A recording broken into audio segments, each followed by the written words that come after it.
জবাব দাও, জবাব চাইতে এআইডিএসও লড়ছে, ইনকিলাব জিন্দাবাদ। পঠন পাঠন বন্ধ রেখে কোনোভাবে নির্বাচনে কাজে ব্যবহার করা যাবে না। শিক্ষা প্রতিষ্ঠানগুলোকে এই দাবি নিয়ে আজ মঙ্গলবার দুপুরে এক বিক্ষোভ মিছিলের আয়োজন করেন এআইডিএস। পুরুলিয়া শহরের জুবলি ময়দান থেকে এই বিক্ষোভ মিছিল শুরু হয় এবং পুরুলিয়া জেলা শাসক অফিস চত্বরে বেশ কিছুক্ষণ অবস্থান বিক্ষোভও চলে বলে জানা যায়।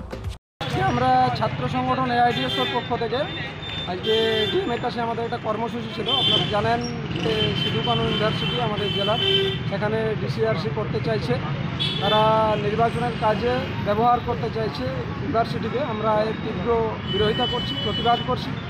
কারণ যদি নির্বাচনের এই সময়টা যদি ইউনিভার্সিটি ওই কাজে ব্যবহার হয় তাহলে ছাত্রছাত্রীদের পড়াশোনার ক্ষতি হবে এবং শিক্ষা ব্যবস্থার ক্ষতি হবে।